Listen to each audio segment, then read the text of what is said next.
And here's what I would like to, and Gary, this is important. I have been invited by the International Renewable Energy Conference to attend, and it is a ministry and a stakeholders meeting.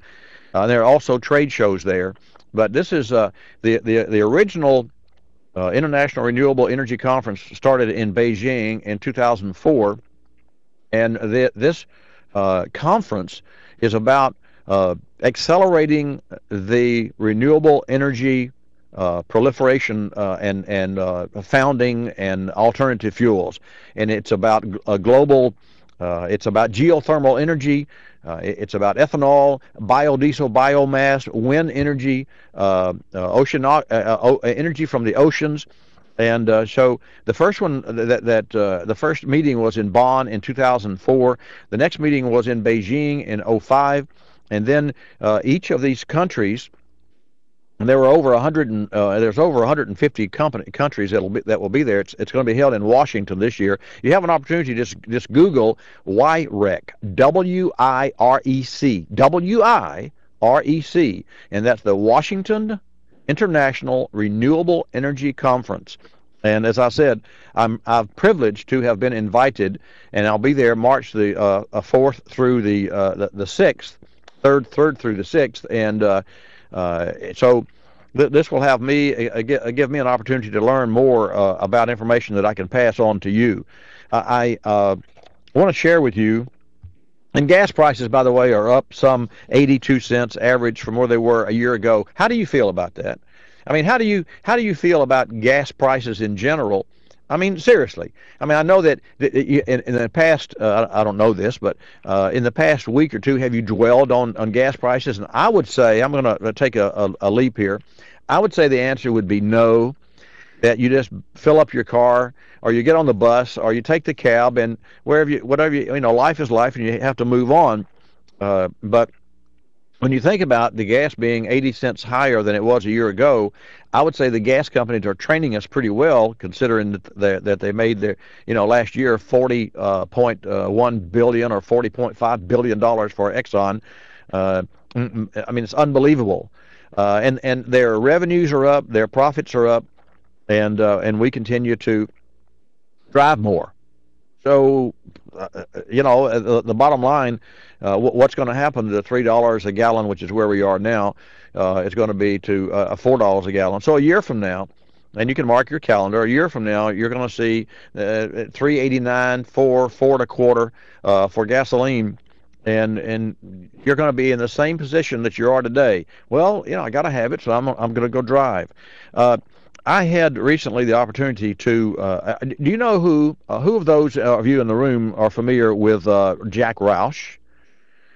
Jack Roush and Bill, are we? Is Jack going to be joining us?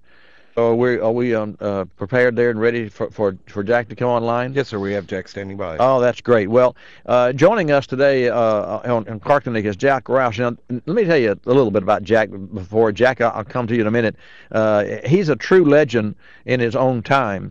And he's won championships in NHRA, that's the National Hot Rod Association, and that's the drag racing, AHRA, IHRA, NASCAR's Busch Series, the Nextel Cup, Winston Cup, Craftsman Truck. I mean, he has drivers like Mark Martin and Matt Kenseth and Kurt Busch and Bill Elliott and Ricky Rudd. And I got to share with you that this gentleman, well, let's let Jack tell you a little bit about Jack. Jack, a question in the beginning: was it your goal to become the icon that you are today, or are you just a Type A personality that says, "I want to win at everything that I do"? I'm a kid that never grew up. I'm competitive to a fault. Everything you could imagine. It started racing with the Fastbacks, Ford Motor Company recreational group in '66, and did the drag racing thing on L276. So we did that for 10 years and had great success. But the thing that's missed, a lot of people forget, is that for 14 years we road raced, IMSA and SCCA Trans Am, and we raced the 24 hours at Daytona 10 times and won our class every time. And just had a great run. But I've been climbing the ladder. I worked for Ford initially, and then had a short stint with Chrysler. Then I was having so much fun with my racing and had so much demand for the technology that flowed from it that I just had to give it full-time attention. And then, of course, build an engineering business that employs a couple thousand people or closer to 3,000 people in the Detroit area. It works for all the major car companies. And, of course, then all the NASCAR things. We've won over 300 races, major races, and championships all combined. We've had quite a run. Let's look at the outlook for the 2008 season. Any insight there? I'm real excited about our tests. We tested at Daytona for 2 days with our cars. And our car tomorrow prospects are very, very good. We've got another 8 or 10 horsepower that'll help us there. But the big deal at Daytona and Talladega is just missing the wreck and being lucky enough not to be at the wrong place at the wrong time.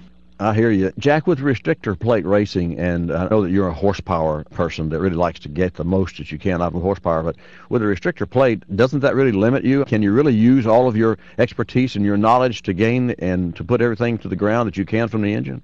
Well, bring in all your energy and all your experience and all your best people and technology, and, of course, Ford's help. The effort that you would make on an unrestricted engine that would get you 20 horsepower on a restricted